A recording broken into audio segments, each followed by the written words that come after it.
Thank you kindly for coming back to the For Your Reference podcast. Black Lives Still Matter. Also, another tribute to John Singleton. We literally just did Baby Boy not so long ago. This is our new segment that we are workshopping called Unguess Me. Are you ready, OT? Mm-hmm. Now, without any spoilers, I tried to think of a good topic. So on the count of 3, I am going to guess who you would say has had the best character development in Snowfall. Are you ready? Yep. 3, 2, 1. Leon. Yeah. What? Let's get on with the show.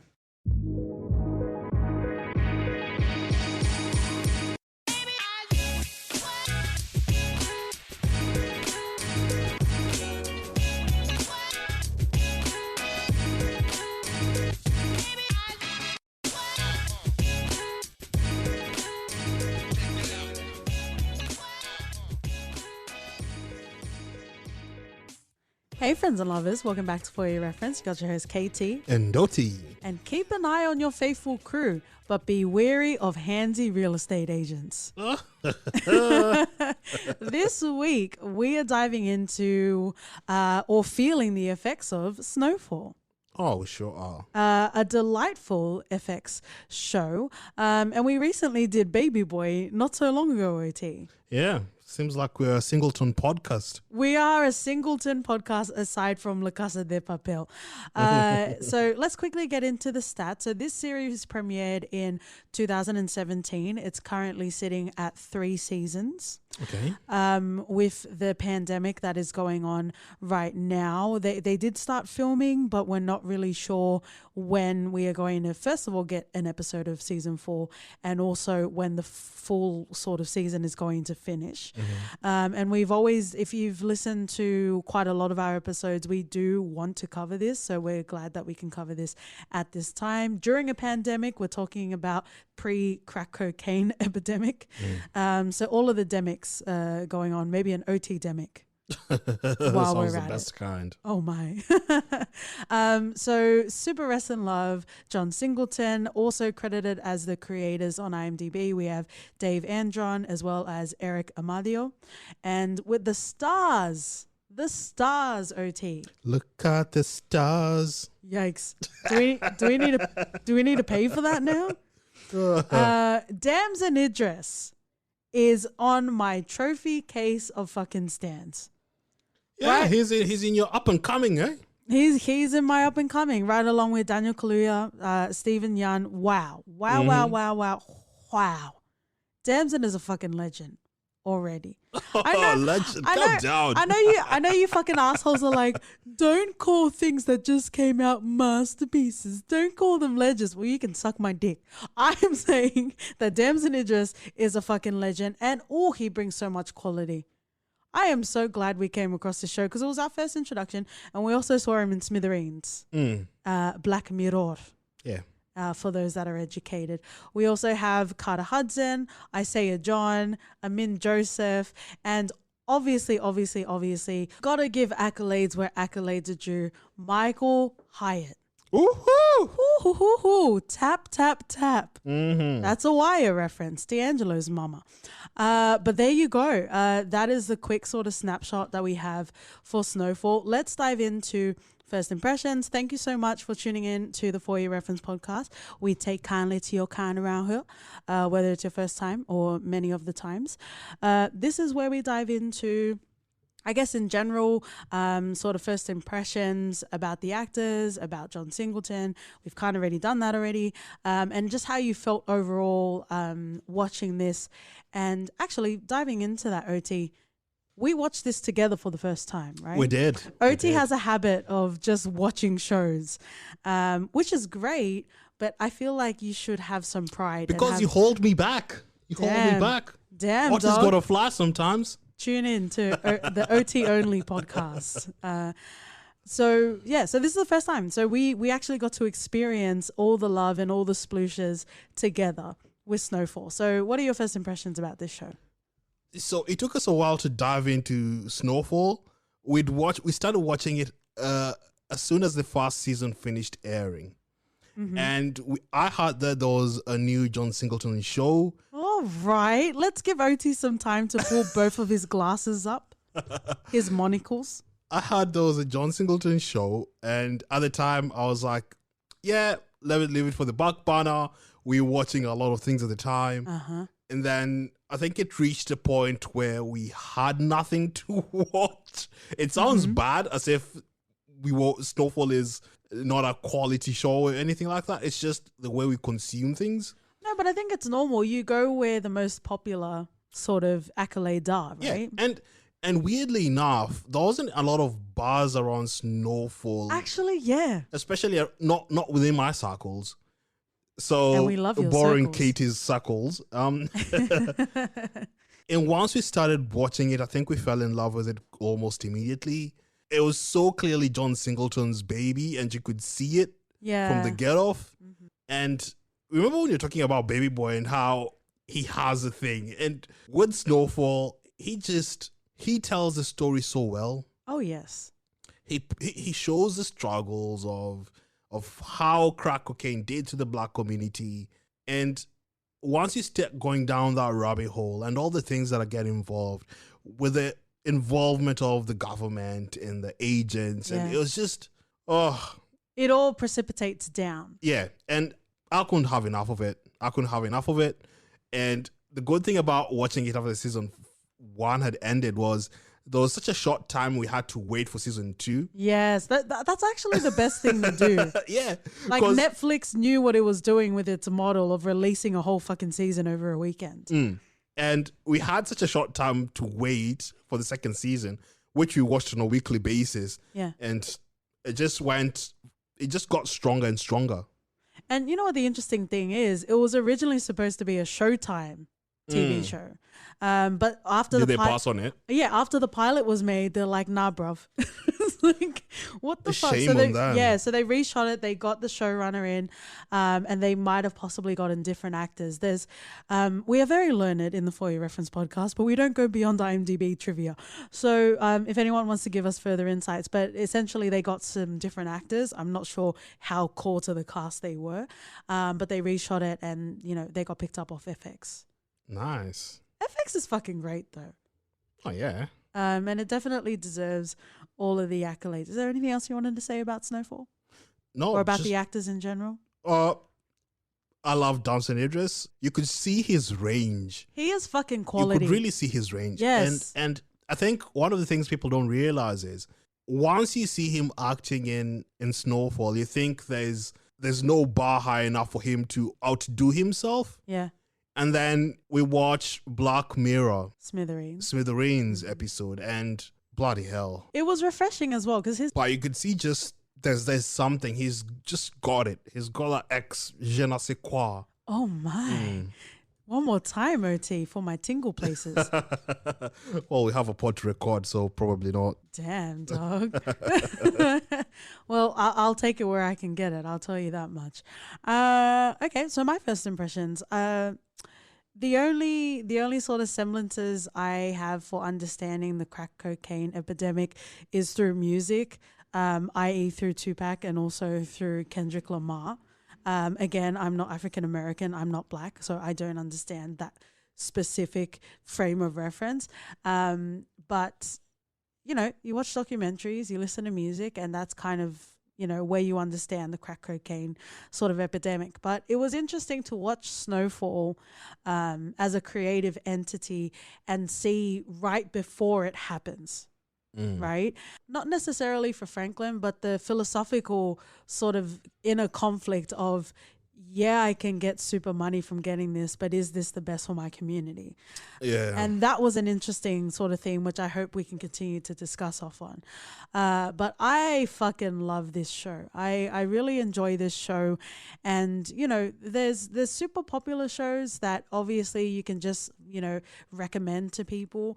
But this is the sort of show where you kind of do puff your chest a bit and you do kind of feel a bit proud that Snowfall and you're recommending it to someone, because once someone takes your recommendation to watch or your reference to watch Snowfall, they're going to enjoy it and you're going to be credited for that potential splooshes. Oh, for sure. It's fucking great. I also want to give a shout out to Amin Joseph, who plays Jerome, because I most recently rewatched Awkward Black Girl and he is in there. For like one episode. We also talked about Michael being D'Angelo's mom in The Wire. Super quality cast. I also appreciated that I might not have seen the cast in other things, but it didn't even matter because they played well, they were casted well, and they really embodied the characters that we had in the story. And it was nice to see, you know, characters that we love in Snowfall continue to go on and be great and continue to be in our screens and in our hearts. Isaiah John, who plays Leon, was most recently in that Netflix All Day and a Night as well. Yeah. So, you know, onwards and upwards, friends and lovers. So that's our first impression. So let's dive into the show that is Snowfall. There's quite a lot of characters. There are quite a lot of themes that do get explored in this show. And I think that will naturally come up as we talk about characters. And obviously, most suitably, we are going to start off with Franklin. Franklin, the way he got his name was from Charlie Brown. Oh, really? It was the only black character in the comic, and his last name was added to be ironic. So Franklin Saint. I thought he was named Franklin Saint for You Got Served. We're doing this for you, Saint. Man, the amount of times you reference You Got Served on this podcast. We need to cover You Got Served. You think we're talking about West Astoria or some shit? Jesus. Mate, that was probably, was that not your first introduction to Janae Aiko though? True. And I've not looked back. And you've not looked, neither has anybody. But let's talk about Franklin as a character, as the protagonist of this show. You can talk about it from a writing point of view, as an audience point of view, however you want. But let's talk about Franklin. Woohoo! So Franklin is, well, the protagonist. And nice. Thank you for listening, guys. We'll see you next week. We get to see the sort of storyline, at least what John Singleton wants to portray in the show through Franklin and through the struggles of him being in a community where he was supposed to go off to college in an environment he really didn't feel comfortable with. And then in comes, or at least I don't think the parents could afford that. And then we see him sort of deal with the struggles and trying to figure out how he could elevate himself. But crime or anything illegal wasn't really in the picture, at least for her mother. Franklin's mom was so against it, and especially when it came to dealing with Jerome as well. We know Jerome sold weed, and he didn't want Franklin anywhere near that. So it's just interesting to see him progress and sort of Breaking Bad of sorts. Vomit. It's true. This is a Breaking Bad story of Franklin Saint. Okay, well, this is the only Breaking Bad I will acknowledge in the For Your Reference household. But we see him sort of learn the ropes of how he could not only be slinging drugs or whatever. He doesn't want to do the corners like everyone else. He wants to build an empire. And that's through the interactions he had with other characters, Avi and even Teddy. Yeah. Everyone can do it on the streets, but to be successful and to be untouchable because of just how powerful you are, that's a different story. And I think the interesting thing about Franklin as a protagonist, when you saw, there are some people that you have in or surrounding proximity of your life, and you just look at them and they're going to get somewhere.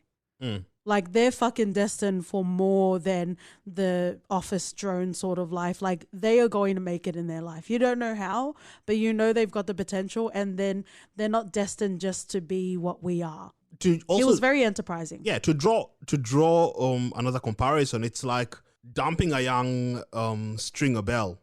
Yes, we called him a Stringer Bell so many times. Yes, he is. Yeah.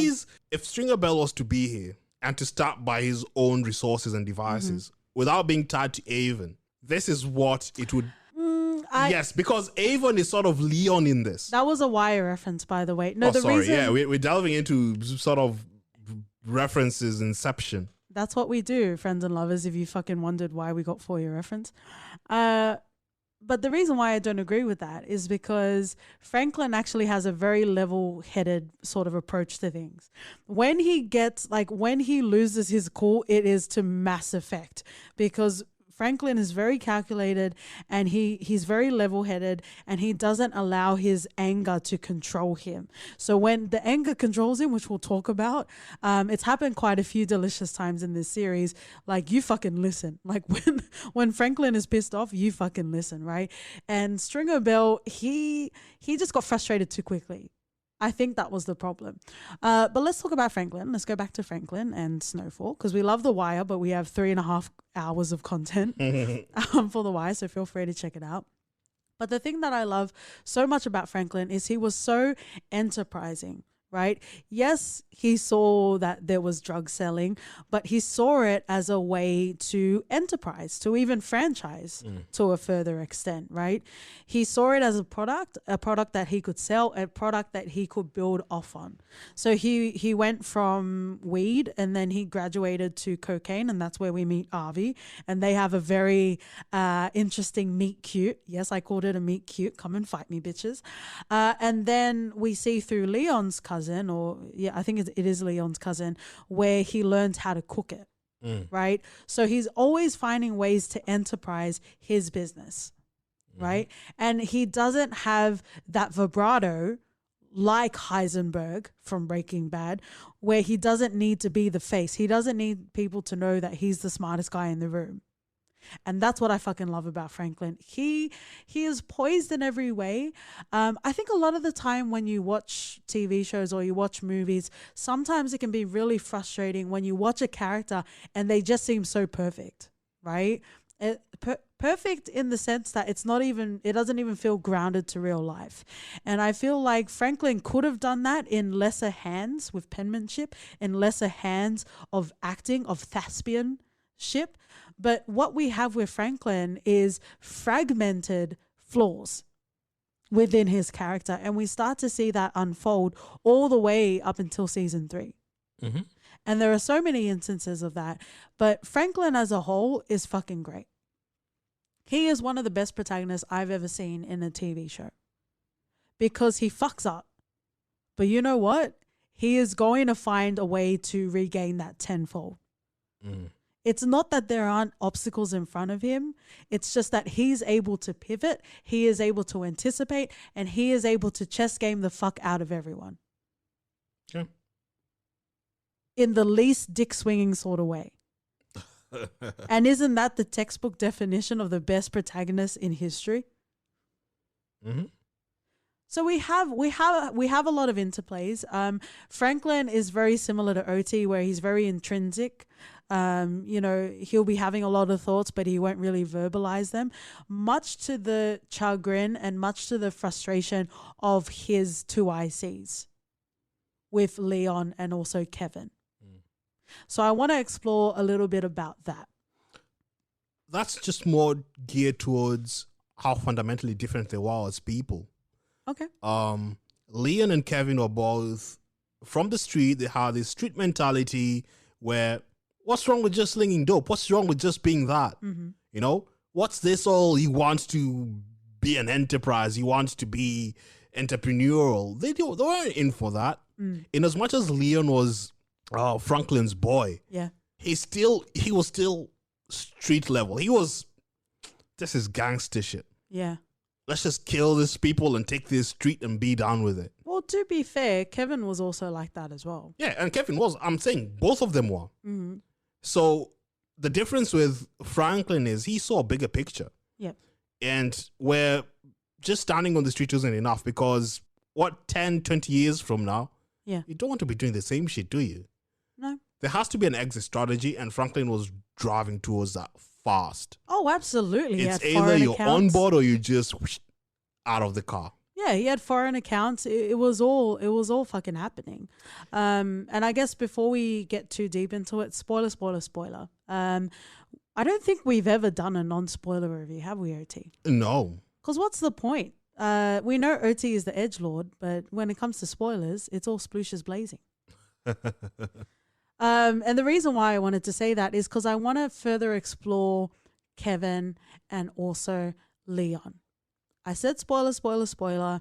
And as much as we fucking love you guys listening to our episodes, it actually hurts me when you listen to episodes you haven't seen, because a lot of the episodes we cover, we actually love the shows, this Snowfall in particular. So please stop listening if you haven't watched it, because I'm going to spoil a big plot point that we have in season 2. Are you ready, OT? I'm ready. Have you done your homework? Spoil me, mate. If you're nasty. At the end of season 2, we come to quite a crescendo in the series, and something that will define not only Franklin but Leon and a lot of the other characters in this series, where Franklin is given an ultimatum where he needs to make a decision, and it is something that has really challenged him. A lot of the time throughout the series, Franklin will do things very methodically, very logically. It's the best thing. It's what needs to be done. But he came at a crossroads where he decided whether he needed to, safeguard his livelihood or protect his friend. And we see that come to a crescendo in season 2, where he needs to, and he decides to shoot Kevin. Yep. I also appreciate that Kevin, unfortunately, but he did die. Sometimes, especially like in a season finale, that happens, and then you'll see them pop up like 5 episodes later. But who knows? Maybe in season 4. But this was a big moral conundrum for Franklin. He was always at the helm of what needed to be done, what had to be done, and he did the needful. Yeah, and this is solely where I think if he was tethering on the precipice of whether or not he was a bad guy, this is what made him cross that line to the territory of, okay, there's no coming back from this shit. Yeah. You're officially a body of the street. Yeah. And I think, but then also at the same time, it's probably very freeing for him, because that's one of the last ties that he would have, the qualms of whether he would or whether he wouldn't. But at the same time, throughout the first and second season, Kevin was really pushing it. So let's talk about the differences between Kevin and Leon. So both of them are very similar. Like you said, they didn't have ambitions beyond the street. Like, they had a stack of cash and they were happy with that. Right? They would keep doing what they needed to do to get that stack of cash, but they weren't looking to disappear when they were 50. Like, they'll probably still be doing that shit, right? Leon had his vices, and you also see that through Wanda. And she becomes a big fucking plot point in season 3, right? But Leon has his vices, but he also can follow orders. He can also be reasoned to.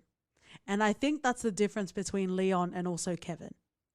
Because Kevin, the same thing. He saw the life that he needed to have to make the money, and they both indulged in the lifestyle. That was very clear. And that's fine, but Franklin wanted to stay focused, so he didn't indulge in the lifestyle as much as he probably could have, like his cohorts, right? But Kevin, I think Kevin was just like a Kelly in Destiny's Child. Like, he wasn't happy being the 2IC. He wanted to be Franklin Saint. I don't think that reference lands though, because to me, Kelly was the lead of that group. Yikes. Mega yikes. Team Kelly over here.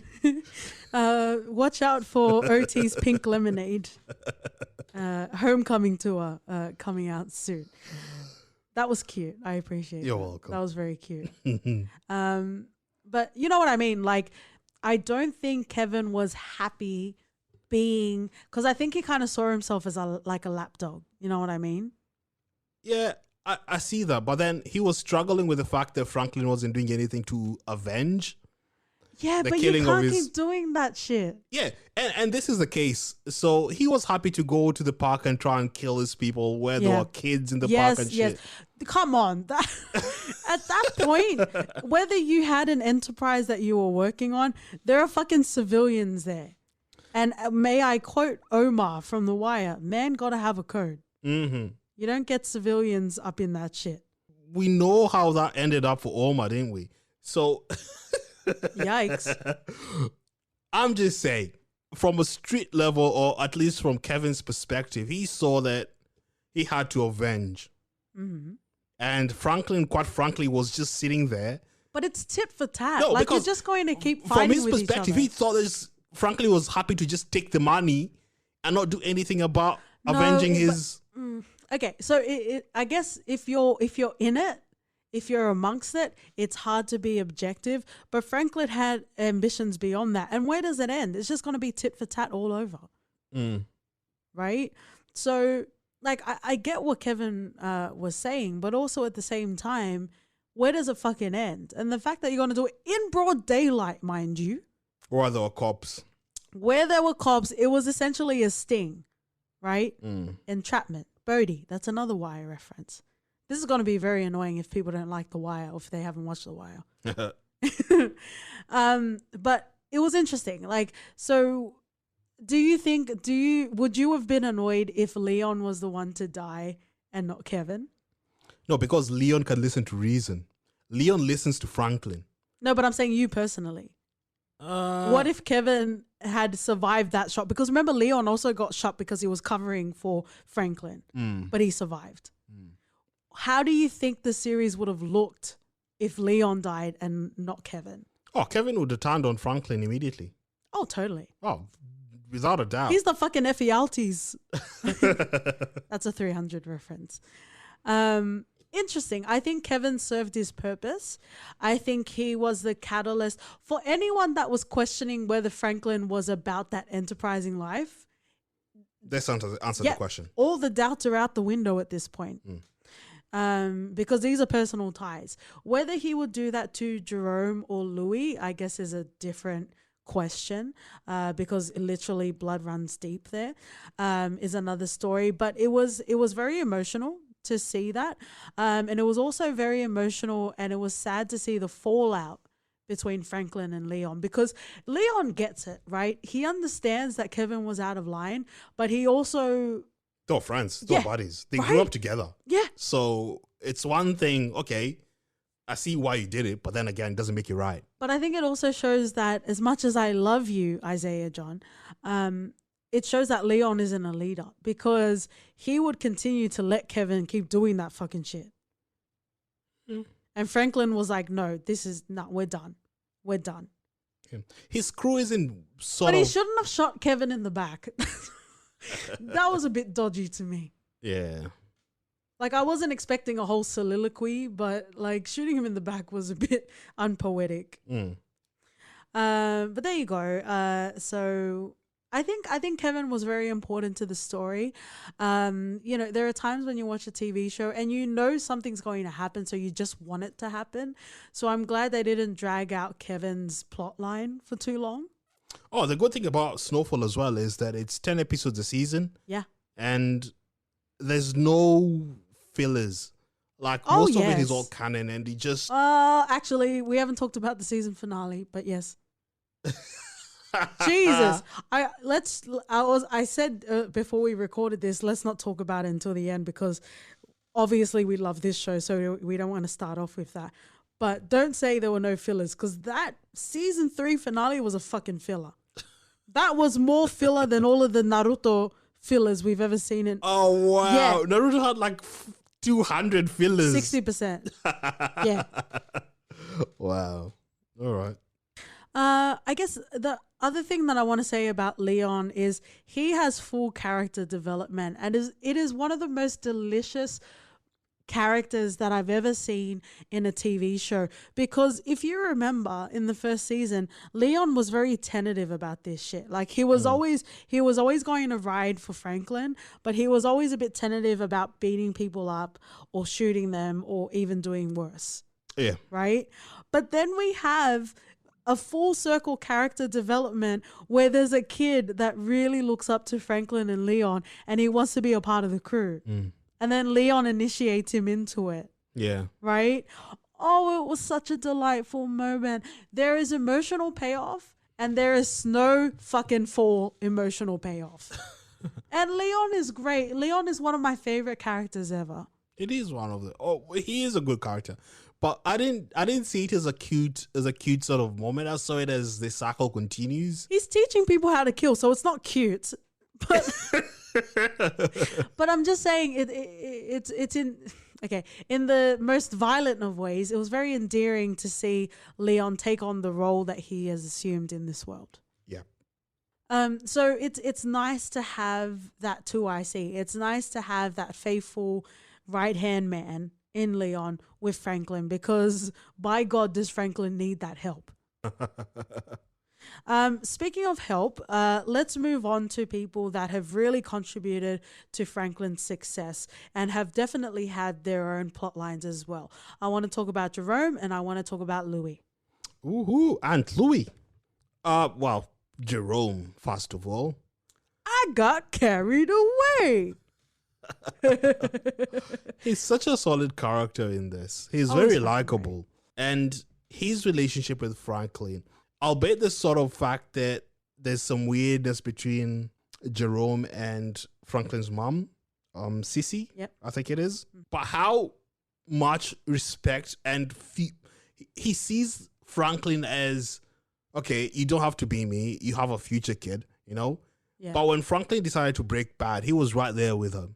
Yeah. You know? Okay, I'll show you. Okay. I'll make sure that you're okay. I'll teach you everything that I know. But then again, Franklin super quickly surpassed that. And he, yeah. It's a thing where the master, the student becomes the master. Yeah, we have 60 episodes of me surpassing you. Oh, wow. In every way. It was painful and it was sad to see Jerome grapple with that actuality. Because he's like, yeah, I'll take you under my wing. I'll show you the game. But he was very reluctant, but he started to see that Franklin was going to exceed him, not just in a small sense, but in a catastrophic sort of way. And I think he felt a bit threatened by that. I wouldn't say threatened, because I think his reservations was more towards the fact that he didn't want to be too big. He was happy just being... but also at the same time, Franklin has the ability to scale. He has the ability to scale, but Jerome was against it just because of the fact that the bigger you are, the more attention you direct to yourself. Well, the more smarter you have to be, the more strategic you have to be. Yeah, and the farther you fall as well. So you have to fall. So it's not all win-win. With great power comes a million people at your back trying to get that title from you. And that's an OT. Is that a Kenyan proverb? I'm teaching you. I'm dropping proverbs. Well, you're dropping. I don't know if you're teaching. Oh, wow. No, but it's interesting. And, you know, there are elements where we see Jerome physically abusing Louis, which is very hard to watch. But also at the same time, I feel like I love Jerome. So I don't know what that says about us as viewers, about how we just completely discard that. But I wanted to put that out there because it happened. But I really do feel for Jerome in a lot of ways because, you know, as much as we joke about it, toxic masculinity is a thing, right? And this happened in the 80s. So he was a man's man. He was pretty much... I don't know if you would call him a kingpin, but he was the go-to guy in regards to weed in California, or at least where they were, right? So he was used to being on top. And to have Franklin come along, yes, it was out of dutiful brotherhood with Sissy, where he didn't want Franklin to get hurt. But then it got to a point where he was like, oh shit, this kid is going to soar, right? So... And also when he got shot, remember when the fucking police, stupid Andre Wright, came to his house and Jerome got shot and he was injured for a while, he was starting to see the cogs and, you know, the chess pieces come into play. Was he shot or was he just severely beaten? I think they just really battered him. Yeah. And I think that's which is worse for Jerome, who was like, you know, I'm your man's man. I can't be beaten. I can't be taken down like that. Yeah. And they just disrespected him all over that floor. And that really hurt him. And that's what catapulted him to making the decision that he wanted to start up his own shop. Yeah. Something genuine he can fall back on. His shop. And then it got robbed. Yeah. Come on, guys. He's just a guy trying to live his life with Aunt Sissy. I know. Aunt Louis. Not Sissy is a sister. That's some incestuous shit. Is that another Kenyan proverb? Not that I'm judging, mate. Oh, my. Oh, but Jerome is fucking delightful. and he's great. And one of my most favorite moments that I reference a lot in the For Your Reference household is Jerome accompanying Franklin to go and see his friend whose dad is a porn director. And they're shooting a male gay scene. And Jerome was just fucking flabbergasted. He was having a good time looking at all of the porn sets until he stumbled across that room. Oh, it's great. I fucking miss this show so much. Jerome especially. Him and that Jerry curl. Would you ever rock a Jerry curl, OT? Oh, yeah. I don't know if it's because I like looking at Jerome or if it's my thing. I might be into it. It might be It might be a Jerome thing, rather. If I put a Jerry curl right now, you'd run away. How do you do, fellow kids? I think this is the Pretty kink. much. I think this is the kink I will sploosh on. Oh, but Jerome is great. Your Pornhub such as Jerry curl. I don't know a lot, but I know how to clear my searches, my love. More, please. But Jerome is a great character. I think, again, with lesser penmanship, with lesser acting, I think he could become a very one-dimensional character. But what we witness in Snowfall, along with a lot of the other characters, are well-rounded, wholly fulfilled characters. Oh, especially with the relationship with Aunt Louie. What were your thoughts on that? Oh, this is an interesting one because Louie, from what we understand, is very sexually fluid. I wouldn't put a label on her. I would just say she's very sexually fluid.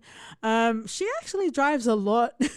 If you want to call someone a plot point, it would probably be Louie. Because all of the major sort of arcs that we have in this show, she is somewhere in the background. Oh yeah, if Jerome needed convincing, it was Louie. Oh, absolutely. If it was finding a way to distribute Franklin's crack, it was Louie. Oh, absolutely.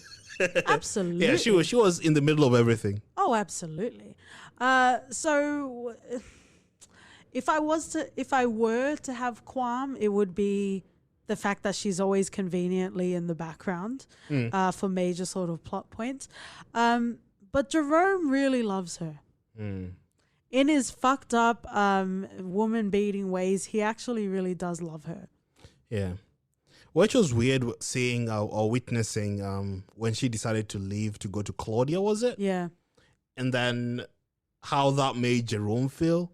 And the fact that he understood and sat there and said, you always have a place here. Yeah. He turned into that guy in Boys to Men. I knew about it, baby. But I didn't care. If we could afford it, we would insert it right now. Oh, dear. Is that on Bended Knee? Yeah. Nice. Look at us. We're starting a music podcast. Oh, we could be like, what was it? South Park saying that all the music sounded the same? No, it is Titus in Unbreakable Kimmy Schmidt. Yes. And he ends up singing He ends up singing I'll Make Love to You at a Funeral. Close your eyes. Yes. Oh, that was hilarious. I knew about it, OT. I just didn't care. But yeah, Jerome was really channeling, that sort of Boys to Men energy, because we shouldn't, give accolades to men just for doing normal things. But the fact that Jerome was able to swallow his male pride and he was like, I don't fucking care if you're still with Claudia. Please come home. Oh my God, that broke my heart in all of the pieces. Yeah. I didn't know my heart existed until I saw that scene. But then again, we see Louis fuck it up, and the one person she can call is Jerome. Yeah. Yeah, because Claudia she had a power complex about her. She knew that there was an imbalance between her and Louis. She helped Louis with the club. The club was hers, essentially. So it wasn't really much different. And I think, we're not really a psychology podcast, but Louis definitely gravitated towards powerful life companions that unfortunately took advantage of her. Yeah. And Claudia was a woman, but she was no different to Jerome in that aspect specifically. Louis was very interesting. I do like that Louis exists in this series because, you know, in life, you always need that one person. Like, no matter how fucked up you messed up, it doesn't matter. You've always got one person you can call. Definition of a fucking ride or die. Right? And time again, Louis was that for Franklin.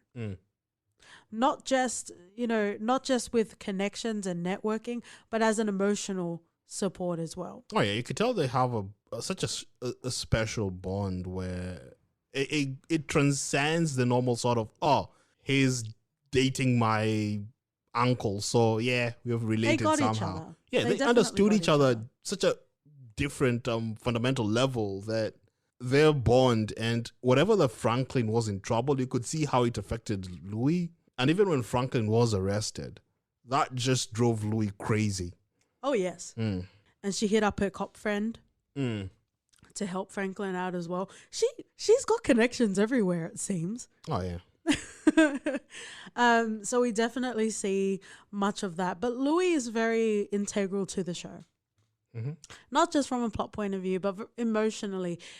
She was everything that Franklin needed. Yeah, and everything that Tasha wasn't. Tasha from Power. I knew that. I knew that's what you were saying. Just thought I'd put it in there just to drive my point home. You know what we should do? We should do a for-you reference bingo. And like people should have a card and then they cross off the shows that we reference while we're talking about other shit. Will we ever cover Power again? Nah, that ship has sailed. I think so. I fucking love Tommy Egan, Joseph Sikora, but not again. Oh yeah, he was in Ozark, which was nice to see. He was in Ozark. He was also in that movie with Megan Good and Michael Ealy. Yeah, The Intruder, motherfuckers. The Intruder. You thought I wouldn't bring that up? You thought we don't have the Daddy Quaid context in the for-you reference household? Well, you were fucking wrong. One of the weirdest things was seeing David Quaid singing in Goliath. Actually, yeah. That was such a weird scene. I think this is our quota of references. We've referenced too much. We should cover Goliath, though. We should cover Goliath. I think the only other Amazon one we've done is The Boys. This is also really cute for you guys to go and listen to the episodes that we've covered. We have done The Boys, also The Wire, obviously. But let's go back. Let's go back to the series. Let's talk a bit about Sissy, Franklin's mum. And I guess if we have to, let's talk about Alton. Saint as well. I said if we have to. We don't have to, but if we have to. No, you can see he's battling his demons. Boo! What happened? He's seen shit. He's a veteran. He has no support.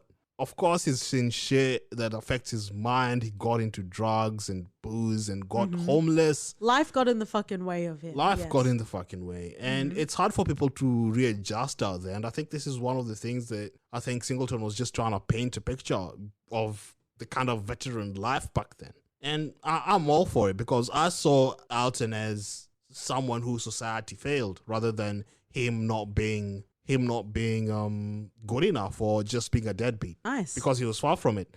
Previously, when he had every story about Alton, he was such a stand-up guy. He was so different until he wasn't. When does your Alton mixtape drop, sir? Woo. Just wait. What do I always say, OT, in regards to parents? No one can fuck you up more. Well, there you go. There you fucking go. Right? I just understood him, and it's good to see him sort of reestablish himself, get footing, help Cece buy the house. There's a difference between helping and there's a difference between decades long of companionship. Not even helping Cece and accept the gift that Franklin gave him, because Cece was all, it's just drug money. I don't want it. Oh my God, I just live in the street. Mate, you're being evicted. There's some lines, mate, you have to cross. I'm just saying. Okay, well, I'm not pinning one parent against another. I'm just saying that we can't neglect how Franklin is feeling in lieu of whatever Alton has suffered. Maybe if the series was from Alton's point of view, I would sympathize with him more. However, this is about Franklin Saint and he fucked him up. Yeah, fair enough. But we see him. It's not fair. It is not fair for a parent to, first of all, fuck you up in an emotional, physical, whatever way. And second of all, it's not fair for that same parent to decide when they want to come back into your life and decide that's when I want to be there. And also, actually, as a further extension and a third point, it's not fair to just completely pretend like all of the pain and all of the hurt for those years, for those formative years for Franklin, didn't exist. He wasn't even allowed to acknowledge the pain. It's just, your dad's here, he's trying, he's a saint, if you'll pardon the pun. Let's just go with it. I really didn't see it like that. I just saw it more of, okay, this is a bloke struggling, and then he understands the path Franklin is on better than anyone in that family. No. But what kind of kid that gets neglected is going to think, oh yeah, my dad was going through a hard time? No, they just feel the scars of the remnants of a father that wasn't there. Yeah, yeah. Of course, there's scar tissue and Red Hot Chili Peppers reference. Yeah, and and that can't be helped. But what he does is provide Franklin advice when he sees him crossing the land or seeing him. That pissed me off. It's like, where do you get off even trying to give me some sort of fatherly advice? Fuck off. They're dealing with government, and he was it Black Panther? Yeah. He knew all that shit. He knew what the government would do. I don't know. To keep a secret. Yeah, but he knew they'll come for Franklin. It's and the he was least right. you could do. It's the least you could do. What do you want? A fucking pat on the back? Piss off. Yeah. Give him a pat on the back and a stroke on the neck. I don't know. just something. You were cautiously very ready for that answer. I was. Like suspiciously very ready to have that answer. But, you know, like, I guess let's just leave it there. Feel free, friends and lovers, to chime in. You know, I'm always very protective from the kids' point of view. So that just pissed me off. And it will forever piss me off. But there you go. Fair enough. Let's talk a bit about Sissy. Oh, I think she's the one person that annoys me in Franklin's circle. Oh, come on. She was a single mother raising Franklin on her own. Nah, she was just naive. Wait, man. hey, okay. Well, maybe we don't have time, but the fact that you sympathize with the dad who chose fucking shit ass. The fact that you sympathize with the dad that chose to walk out compared to Sissy that was fucking trying to make it work.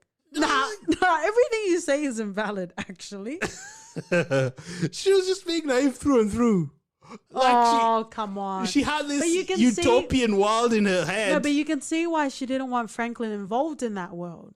Because she probably saw in the community, in her proximity, people getting incarcerated. Right? And even though there are people incarcerated for selling weed, even though weed is legal in most states in America, is a conversation we need to have for another day. Ava DuVernay does it better, but it's a conversation we need to have another day. Fair enough. But I just felt like she was the weakest link, and I didn't really care for her backflipping. Because 1 minute she'd be with Franklin, the next minute she'd be there worrying, telling Franklin, oh no, don't do this. Let's just go. Let's move. Let's do something. Let's get out of here. Like, far out, man. It's either you're in it, and the fact that Franklin was in with the government, there wasn't just walking away. The father knew that. The father told her that. But it wasn't enough, was it? You can't be all for and all against, sir. We are complex creatures. She wasn't. Damn, dog. You could see, like, the amount of harassment and sexual assault that she got from that stupid boss that she had. You knew she was dealing with some shit, and you're a fucking idiot. How about that? Fair enough. But I understand that she didn't want her son wrapped up in it. What are you going to say? You wish she had more faith in her son in being able to enterprise a drug sort of industry? Yep. Okay. Well, no, when you put it like that, Jesus. Am I leading the witness? Is that what they call it? You're the classic 60 Minutes interviewer, aren't you?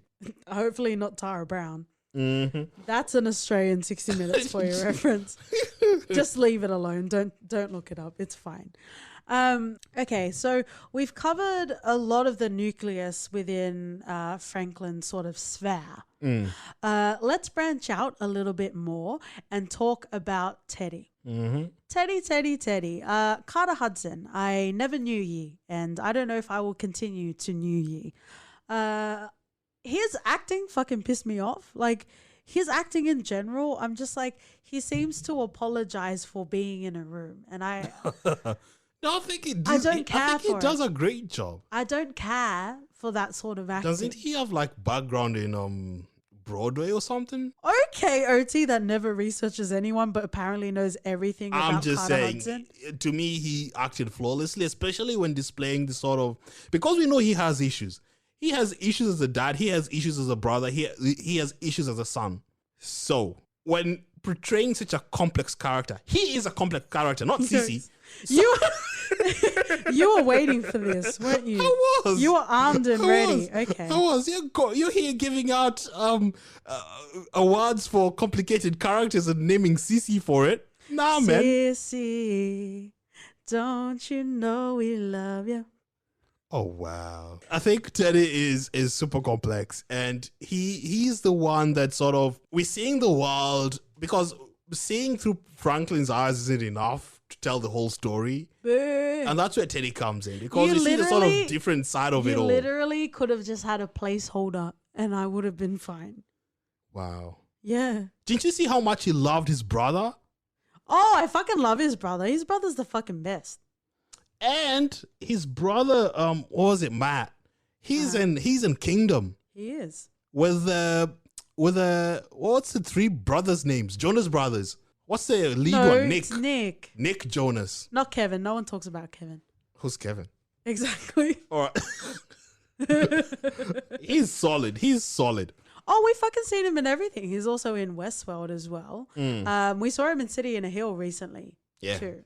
American Gods, actually. Mm-hmm. Shout out to Dean Winters, just because I can. But because he doesn't get along with the dad. But the fact that he let his brother be a hostage, that is fucking shite. It's shite, but it He was wasn't out of his own doing. He was snorting his body weight in coke. He didn't have anyone else to turn to, but the brother could fly the plane, and he needed someone stat. No, and it was the sort of last resort he could go to. It was fucked up, though. It was fucked up the way he let his brother remain a hostage. Well, it wasn't intentional. Okay, cute, but still. It was wrong, sir. Get your sissy feels out of this. Convenient. Convenient for you to bring an argument that doesn't exist. But wow, I think it was one of the best sort of moments with me in this show with him is his sort of involvement with, what was it, Soledad? Uh-huh. The crooked, I feel like she was crooked as hell. Yeah. You can't tell me otherwise. She crossed the line a lot. She was definitely a problem. She thought her stank don't stink. What? Her stank don't stink. I like that. I appreciate that. Let's go with that. The stank don't stink. Yeah, she thought that. And douche yourself, bitches, because your stank will stink. That is a PSA from OT from the Boy Reference podcast. Your stank don't stink. But wow, I think he sort of opens up a different sort of avenue to Franklin. He also helps Franklin not only get out of jail when he was arrested, and that sort of put a bullseye on his back when it came to Andre. Mm-hmm. Franklin's girlfriend's dad, So he saw an opportunity in Franklin growing. He saw Franklin being different. He gave him that chance multiple times when he thought that he could just sort of walk away and pick someone else. He saw something in Franklin, and against the better judgment of Avi and the rest of the people who thought Franklin was becoming too big for his breeches, he stuck through. I appreciated that throughout the series, Teddy was given more textural sort of layers to his character. So even though he bothered me from an acting performance point of view, it started to make sense after a while, because we have interchanges with his father that seems like you can tell he is never going to get it. You know, like sometimes when you like look at old people and it's like they're too old to explain why something they said is racist. Like he's that sort of old man, right? So the way that he treated Teddy was interesting but not surprising. After we had spent some time with Teddy, it's like, oh, okay, so I get why he keeps his distance from his dad, and he dealt with all of that shit that he had to deal with. Speaking of shit that he had to deal with, how about his ex-wife? Oh, the cop. Yeah. She's annoying as. You know what? Like, as much as I say I'm a tough bitch, there was a part of me that wanted to believe in love. And you know how she was like stringing him along? There was a part of me that was like, nah, she's pretending to be a double agent, but secretly she wants to protect him. How about when she dropped intel and they were coming to raid the warehouse? Yeah. What the fuck was that shit? That's some messy shit, man. You just want to believe in the sanctity of love, but it just doesn't happen that way, does it? Just tell him and then you can figure a plan out that doesn't involve betraying your partner. It's some messed up shit. But it's one thing to betray your partner, and it's one thing to willfully provide intel that could potentially kill him. Yep. Like, and then still come back and with the audacity of, oh, we could still be together. Right? Get the fuck out. You need to get all the way the fuck out. The fuck out of this galaxy. And then they had their special moment where they were like fucking at a river, or at least that's how I remember it. Yeah, it was, and they were hallucinating or something. Yeah. And I don't know, man. Like, I do feel bad for Teddy. He is like the Joe Swanson, the Toby from The Office. Like, you just want him to have at least one good day. Yeah. I just want to have one good day. We are wrapping up, and we will wrap up with Melody and also Andre Wright. But before we do that, I just want to give some little accolades to some other characters of the series, and feel free to jump in, OT, as well. I just want to give a shout out to Wade Elaine Marcus. He plays Derek on Insecure, and he was on 6 episodes of Snowfall. And he was like this drug boss. Fucking loved it. It was interesting, especially compared to his character. I think that was the first time we saw him was in Insecure. Yep. And then you had him being a full, hard ass in every delicious sort of way in Snowfall. It was fucking great. I like him. I hope we continue to see him. Yeah. Not like a Buscemi sort of way, because he doesn't have the wet sort of eyes, but I do hope that whenever watching something, he happens to be in it as well. Fucking great. Fucking ace.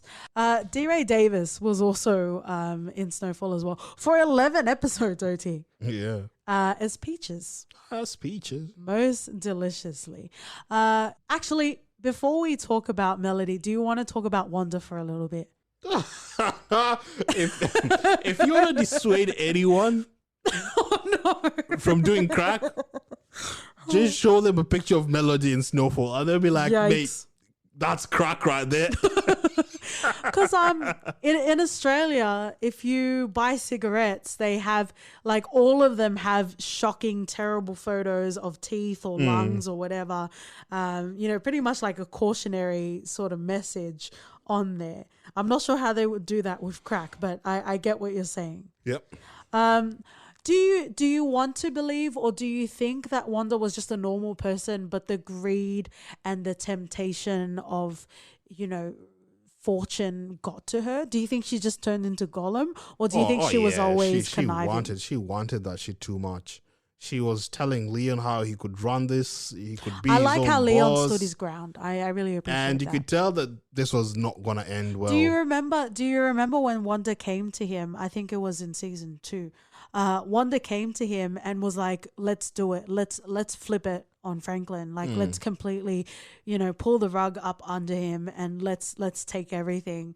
And in that moment, again, another pivotal moment in this series, Leon had to decide whether he went along with what Wanda was saying, or if he stays true to his friendship with Franklin. And that's when he cuffed her, not in a romantic way. He physically cuffed her for her to help her to get clean. Yeah, but that was also really amazing. Holtaki, they call it. That was really a pivotal moment, not just for Leon, but what it means to solidify, his friendship with Franklin. Oh, for sure. But yeah, shout out to Wanda, the cautionary tale of the crack cocaine world, I guess, if that's what you want to call it. We've seen her in Atlanta, Insecure, and the Belko Experiment. Mm-hmm. I'm not sure if you remember seeing her in the Belko Experiment, but there you go. That's where we've seen her. So definitely shout out to Wanda. Mm-hmm. Let's get into Melody and also Andre. Ooh. So Melody is the girl next door that Franklin had eyed of. She was the girl next door, wasn't she? Yep. And the father was so against that relationship. Similar to Sissy. Mm. Yeah.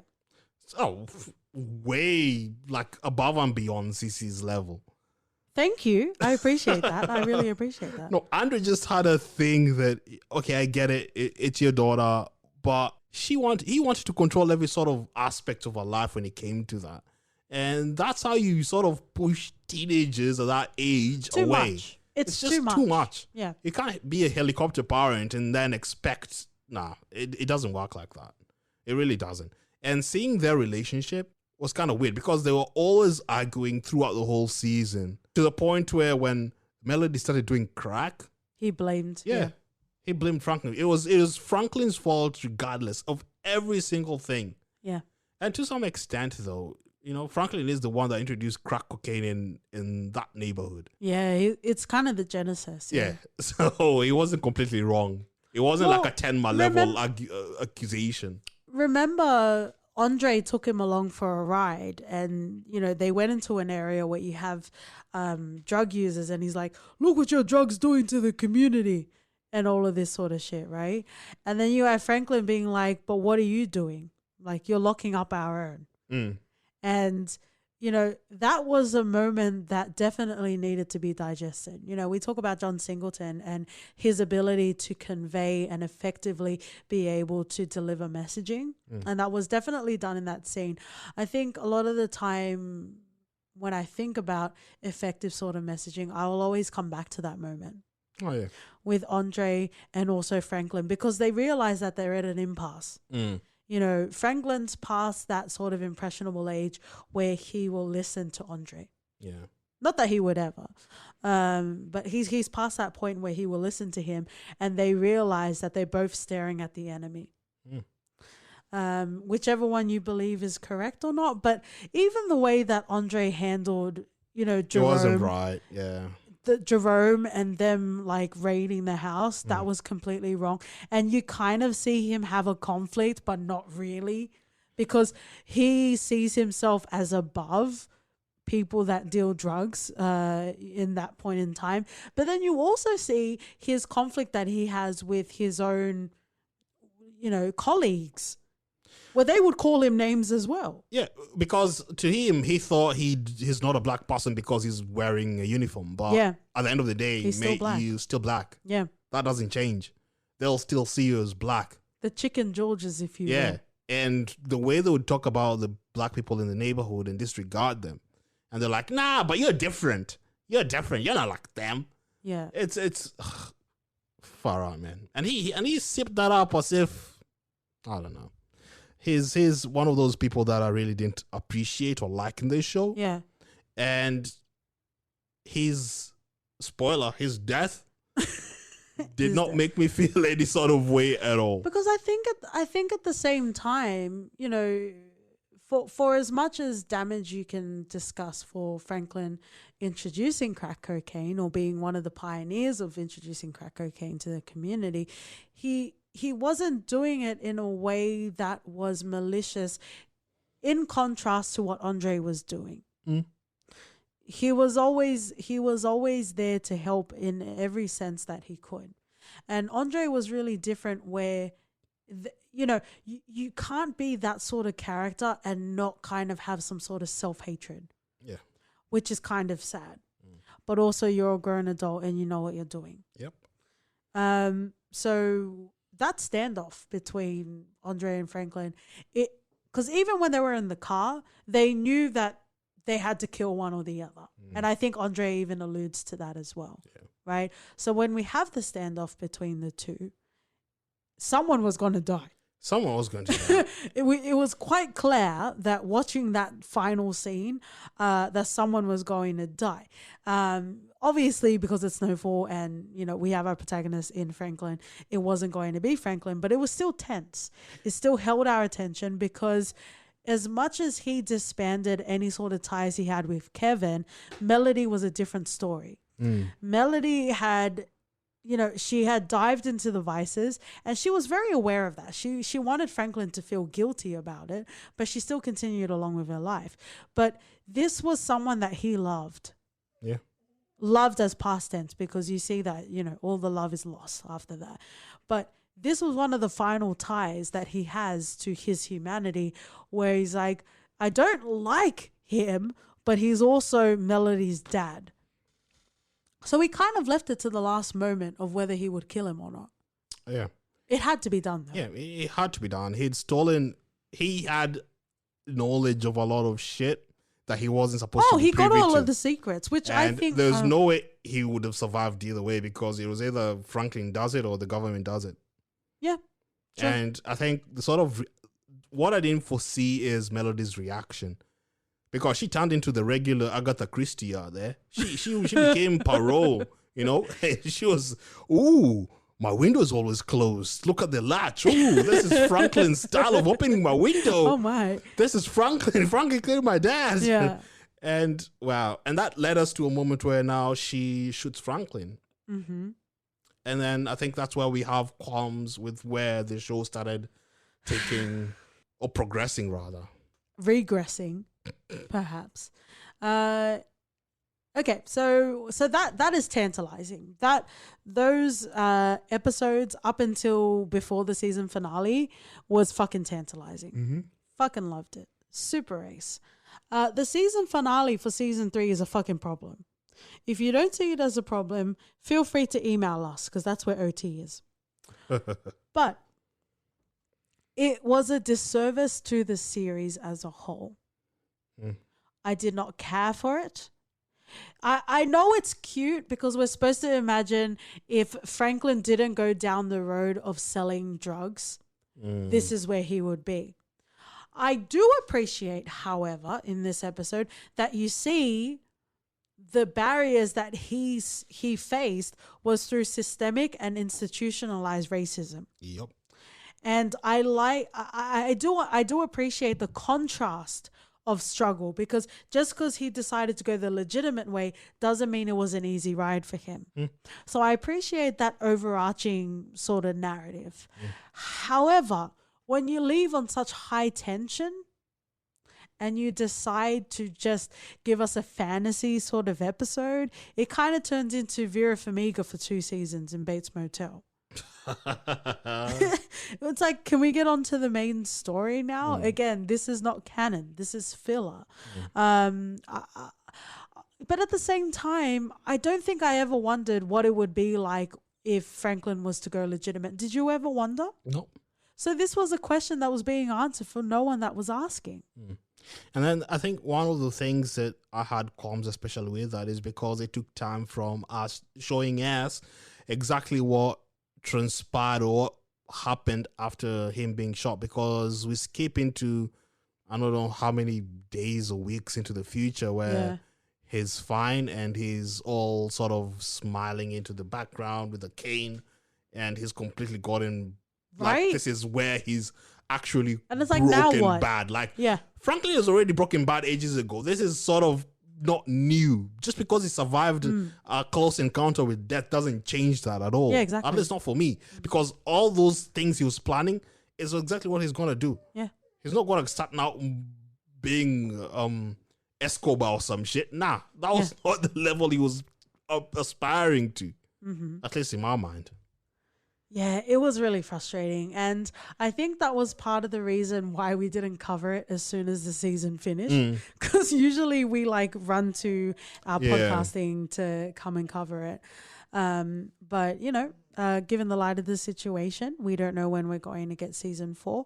And even though the season finale for season 3 soured how we felt, it doesn't undo the quality and the emotional investment and the fully realized character development of this show. Yeah. It is too good not to talk about. It is too good not to talk about. And I think one of the things that at least I'm curious as to where they go is now without John Singleton at the helm, how the show takes a turn and if it takes a turn and what happens.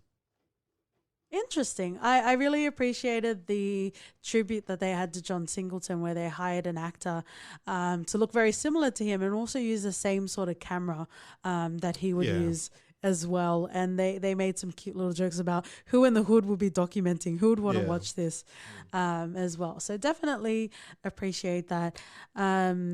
But this was a great series. It really was. And it will continue to be a great series when we get season 4. But thank you so much for tuning in.